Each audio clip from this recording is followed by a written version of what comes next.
আসসালামু আলাইকুম। সবাই কেমন আছেন? আশা করি সবাই ভালো আছেন। প্রচন্ড ঠান্ডা পড়তেছে। তো বাসায় কিছু টুকিটাকি জিনিসপত্র কিনতে হবে।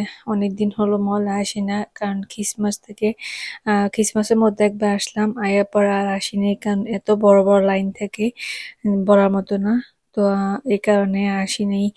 এখন যেহেতু খ্রিসমাস নাই, দোকানপাট একটু ফাঁকা আছে। যাইলে বেশি বড় লাইনে দাঁড়াতে হয় না। বাট বার্লিংটনে সবসময় অনেক বড় লাইন থাকে। যারা বার্লিংটনে যান, আমার মোস্ট অফ দ্য ফেভারিট একটা দোকান। জানি না কার কেমন লাগে, আমার খুব ভালো লাগে। এখানে জিনিসপত্রগুলো খুবই রিজনেবল প্রাইসে পাওয়া যায়। আর বিশেষ করে বাসার জিনিসগুলো, ঘর সাজানো, হোম ডেকোরেশনের জিনিসগুলো খুবই রিজনেবল প্রাইসে পাওয়া যায়। আর যেহেতু এখন ঠান্ডার সিজন, আমেরিকাতে যে কনকনে ঠান্ডা পড়তেছে, এখন দোকান ভর্তি গরম জামা কাপড়, সেগুলোর তো অভাব নেই। বাট জিনিসপত্র কিনতে আসছি, কিন্তু বার্লিংটনে আসলে 5টা কিন্তু ব্যাগের কালেকশনের মধ্যে যাই। আমি একটু ব্যাগগুলো দেখে ঘুরে ঘুরে দেখতেছি, সাথে আমার সাথে আপু ছিল। তো আমরা দুজনেই দেখতেছি। আর সেদিন এই ব্যাগগুলো দেখে গিয়েছিলাম। মোটামুটি এখন থেকে বার্লিংটনে আজকে আবার পুরো দোকান জুড়ে একদম দোকান ভর্তি মাল। মানে ফাঁকা নাই এরকম। তো আমার কাছে খুব ভালো লাগে। আর এখন বার্লিংটনে হলো কি, যে কোনো বার্লিংটনে গেলেই দেখা যায় যে ব্যাগগুলো ব্র্যান্ডের আছে, সেগুলো এরকম লক করে দেওয়া থাকে। হ্যাঁ, পছন্দ হলে তাদের কাস্টমার সার্ভিসে নক করলে এরা এসে খুলে নিয়ে যায় এবং হাতে দেয় না। তারা এগুলো আবার রেজিস্টারে নিয়ে যায়, নাম নিয়ে লিখে নিয়ে যায় আর কি। যে যে ব্যাগ পছন্দ করছে তার কাস্টমারের নাম। তো রেজিস্টারে যাওয়ার পরে বললে দিয়ে দেয়। কারণ এটা করার কারণ হলো, এখানে দামি ব্যাগগুলো কিছু লোক আছে চুরি করে নিয়ে যায়। তো সেই কারণেই তারা এখন প্রতিটা বার্লিংটনে এই সেম সিস্টেম করছে। আমাদের এই পাশেও একটা বার্লিংটন আছে। এখন তো 2-3টা হয়ে গেছে আমাদের এখানে। So আমি ভাবছি এখানে এগুলোতে করছে, এখন না দেখি যেখানে যাই। তো এই বার্লিংটনটা ছিল কিন্তু কুইন্সে রিগো সেন্টারে। তো এখন আমরা দুজনে মিলে দেখতেছি। আর আমি যখনই যাই বার্লিংটনে ব্যাগের কালেকশন গেলেই আমার মনে হচ্ছে ঢাকা নিউ মার্কেটে যে ব্যাগের দোকানগুলো আছে বড় বড়, সেগুলোর মতো কয়েক হাজার রকমের ব্যাগ আছে, কয়েক হাজার রকমের ডিজাইন আছে। পছন্দ করে নেবেন। এখানের মধ্যে কম দামি, বেশি দামি ব্র্যান্ডের ব্যাগগুলো আছে, মিডিয়াম প্রাইজের মধ্যেও আছে। যে যেরকম পছন্দ করে আর কি।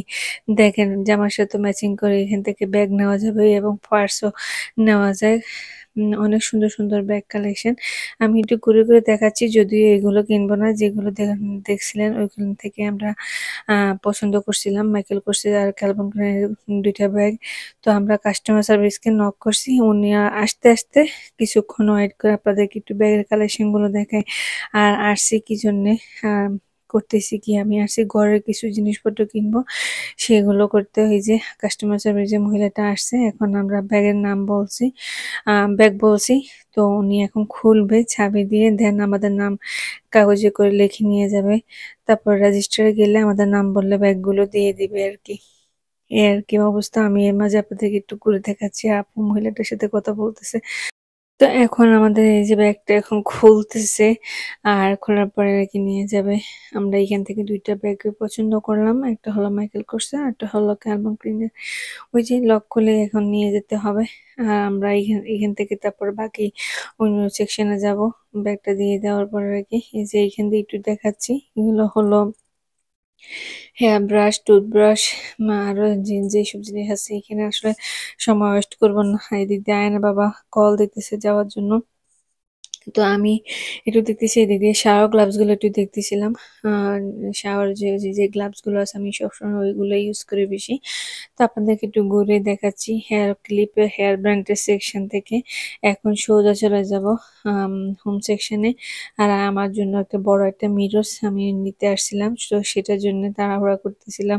আর আয়না বাবা বলতেছে অলওয়েজ, আয়না বাবা বার্লিংটনের এই লাইনকে হেট করে, যেটা কিনা আমিও করি। কিন্তু মহিলা মানুষ তো ঘরের জিনিস কিনতে গেলেও পাগল হয়ে যায়, কোনটা থেকে কোনটা কিনবো, কিনতে হবে। বার্লিংটনে গেলে তো খালি হাতে কখনো আসি না। তো আপনাদেরকে একটু দেখাই বার্লিংটনের এই সুন্দর সুন্দর শোপিস গুলো। যেসব আপুরা খুঁজতেছেন, এতদিন পর্যন্ত জানেন, এখন যাবেন। এটা হলো রিগো সেন্টারে, যারা কুইন্সের পাশে আছেন, আশপাশে আছেন, তখন তারা যাবেন। দেখেন রিগো সেন্টারে কি সুন্দর সুন্দর শোপিস গুলো, আমার তো মন চাচ্ছে সবগুলোই নিয়ে যাই। আসলে বাসাতে তো ওরকম স্পেস নাই। যদি কখনো নিজের বাড়ি হয় ইনশাল্লাহ তখন মন মতো সাজাবো। এখন তো ওরকম বাসাতে স্পেস থাকে না জিনিসপত্র, এত জিনিসপত্র নেওয়ার জন্য। তারপরে যে কিনি না তা তো কথা না, কিনি, বাট ওরকম ভাবে নিতে পারি না আর কি। খুব সুন্দর সুন্দর শোপিস গুলো দেখে খুব ভালো লাগতেছে। এদিক দিয়ে মাশরুম গুলো কি সুন্দর সুন্দর, এগুলো গ্লাসের জিনিসপত্র দেখতেছেন। আমার সবসময় কিন্তু একদম আমার বাংলাদেশ থাকতে আমার ছোটবেলা থেকে আমার এই শখটা, আমি টাকা জমিয়ে জমিয়ে বাসা অর্গানাইজ করতাম, বাসাতে ইউনিক জিনিসগুলো কিনতাম। আর এই যে দেখেন এই মিররটা না কি সুন্দর লাগছে আমার কাছে, কি সুন্দর একটা প্রজাপতি বাটারফ্লাই, দেন মাঝখানে একটা সেলফ আছে। এত সুন্দর সুন্দর জিনিসগুলো মানে দেখলে মাথা ঘুরে যায়। আর এই ক্লিপটা মার্শালের মধ্যে করে আয়ানা বাবা দিক দিয়ে মার্শালে গিয়েছিলাম। আমি যে মিররটা পছন্দ করছি সেটা নেওয়ার জন্য আপুকে বার্লিংটনে রেখে এসেছিলাম। তো দেখেন মাথা ঘুরে যায় কোনটা রেখে কোনটা নিবে। এত সুন্দর সুন্দর শোপিস গুলো মানে বুঝতে পারি না, মাথা ঠিক রাখা যায় না শোপিসের দোকানে গেলে। ওই যে বললো না বার্লিংটনে গেলে, আমেরিকাতে অনেক অনেক হোম ডেকোরেশনের বড় বড় দোকানগুলো আছে, বাট সেই ক্ষেত্রে সেই তুলনায় আমেরিকার মধ্যে বার্লিংটন এবং মার্শালের মধ্যে হলো রিজনেবল প্রাইসে কিচেন সেকশনের জিনিস বলেন, হোম ডেকোরেশনের জিনিস বলেন, খুবই রিজনেবল প্রাইসে পাওয়া যায়।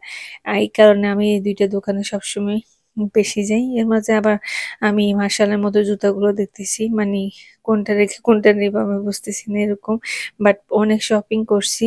আসলে শপিং ব্লগ গুলো পুরো দিতে গেলে ভিডিওটা অনেক বেশি বড় হয়ে যায়, তাই আপনাদেরকে দেখিয়ে দিই কোন দোকানে কি পাওয়া যায় আর কি কি জিনিস কিনছি সেটা নেক্সট ভিডিওতে শেয়ার করব। এখান থেকে তো জুতা নিব না, খামাখা আমি জুতাগুলো দেখলাম। এখন আবার চলে আসছি বার্লিংটনে। আসার পরে আমার যে জিনিসগুলো আমি নিয়ে গেছি আপুর কাছে রেখে গেলাম। এখানে এই যে দেখেন, এখানে অনেক জিনিস কিনছিলাম বাসার জন্য। তো সবকিছু আপনাদেরকে নেক্সট ভিডিওতে শেয়ার করব, আর এখন আর দেখাচ্ছি না। তো এখান থেকে জ্যাকসনেটে গিয়ে খাবার দাবার খাচ্ছি। সবাই ভালো থাকবেন। আজকে ভিডিওটি কেমন লাগলো অবশ্যই কমেন্ট করে জানাবেন। যদি ভালো লাগে আমার পেজটি ফলো করে দিবেন। আমরা সবাই মিলে এনজয় করে দুপুর লাঞ্চের সন্ধ্যার সময় করতেছি।